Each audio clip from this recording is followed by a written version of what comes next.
So, I feel like I should reintroduce myself and kind of what my goal was for this channel. I believe I said it before, I am in no means a professional mechanic.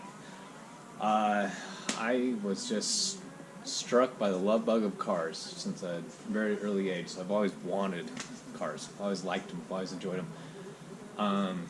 But in no means am I a good mechanic. I would say I'm a good mechanic.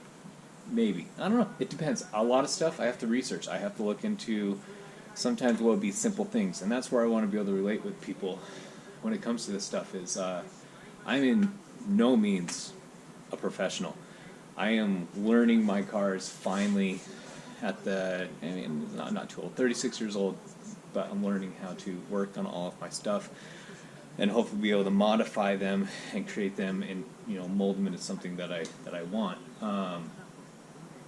So, yeah, today, what I'm going to learn, and I have the knowledge to be able to do so, I believe, should be pretty simple.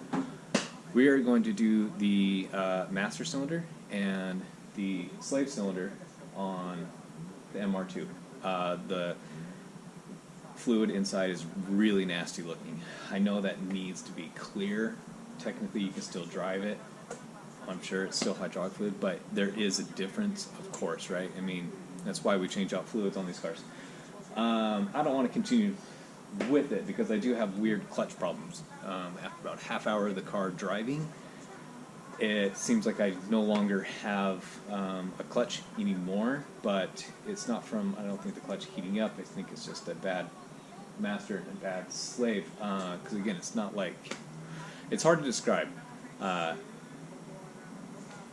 So, either way, it needs to be done. Just saying it sounds like I know it probably does need a clutch, but the clutch does feel good when the car is cold. So that's one thing. It's not like immediately off the bat where it feels like I have no clutch. It's only after about a half hour to 45 minutes of solid driving is when it starts getting really weird. And again, the fluid is disgusting. And who knows if either of those two things have ever been changed out on this car. So we're going to learn how to do that today. And yeah, also replacing all the fluid as well. So come along with me on today's journey.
One thing I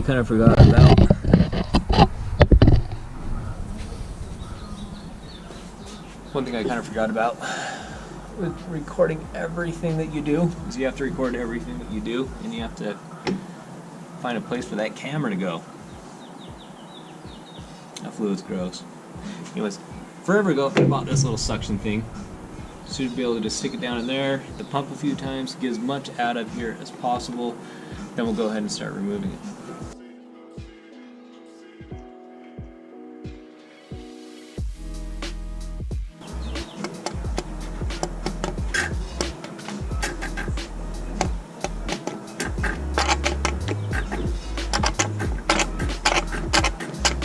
There's a whole lot in there, I guess, but I mean, it was still nasty.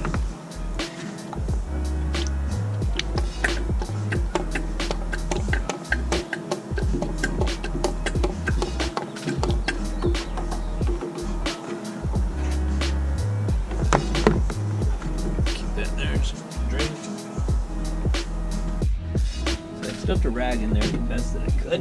It's a tight spot. Okay. And I've already, unfortunately, broken these two loose. It's two 12s. And banjo bowl, which actually I haven't broken that loose yet, but that is a solid line. So it says to undo these and then undo it from the inside. I have an old Haynes manual. That's kind of what I'm basing a lot of this off of. I know how to take it out. I just want to do it correctly in the most cost-effective way. Take a look at that. Alright, so the new one has a new one of these where the hard line will bolt into. So I don't think I necessarily need to loosen it or remove it. So I won't. But I do think it'd be wise to at least loosen it because it is a hard line. Top here.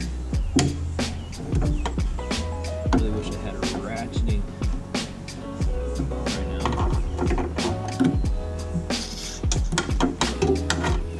Oh, this is gonna be fun. Just got a warning that I need to empty out the SD card. I just removed the kind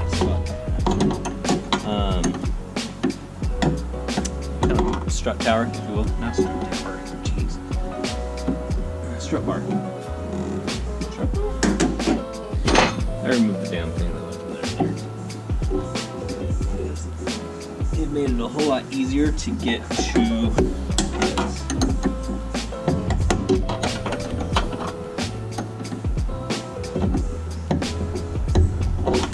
Loose. The bottom one still isn't coming loose, which is worrisome for sure.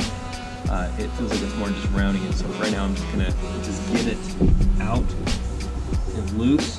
I bet once I undo those other bolts, it's gonna kind of make it a little easier. Damn. So get an SD card. It was an enormous pain to get out. I ended up removing this little. I don't even know. I removed it. Get it out of the way, so that I could get in there. I had to jam my hand in there to spin what was basically left of that banjo bolt. Where is it? Here's the old master though. That's a pretty slicking thing. I'm pretty sure it fell down in there. So it's not far off. But, oh, it's right here. I need to hurry and shove some rag or something down here so I don't lose more paint. So, okay. I ended up taking a pair of vice grips, putting it on the top of here to get this loose. Oh no, that's both spinning together. I didn't notice that part. Oh, I hope it comes off.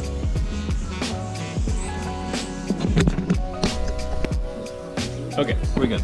I was able to get it off. It's over there now. And yeah, this is still looking okay. I think it was just a little tight. Some of the fluid in there, still pretty gross looking. So let's take the slave off now. So I think we need to break these loose again, here and here. Yep, and then just take out these two. What do they look like? 12s? They look like 12s, and should pop out. Woo! I'm standing on a tire because I can't get over that far. I'm very tall now. Ooh. Okay, so yep, two 12s right here. For some reason this was a 13. I think that's because when I got this car I changed out this line because it I think didn't exist at the moment. So I think that's why it's larger. This is definitely a 12, 13. These are two 12s. And we should be able to get this out in just a second. I bought this. I have the right to use it. Okay?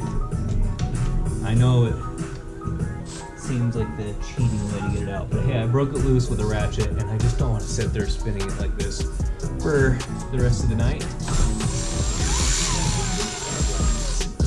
So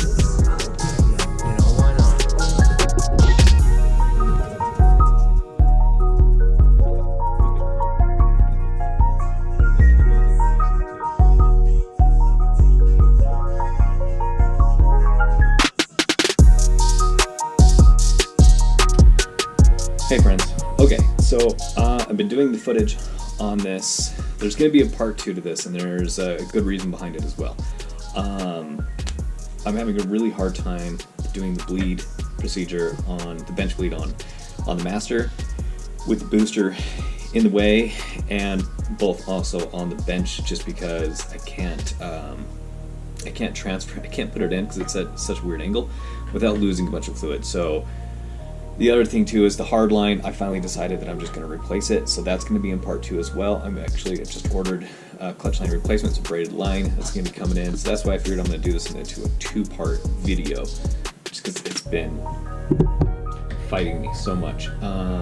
That is basically it. So stay tuned if you want to stay tuned. Part 2 is going to be coming up. In the meantime, it's it's a couple days out with shipping, so give me a good time to just kind of get something up for you, get back to this, because I've been absent for a while. So in the meantime, if you like it, like the video, comment on it, do the usual stuff that everybody always asks for. But most of all, thank you for watching, because it is motivation for me to keep going on these projects. So till next time.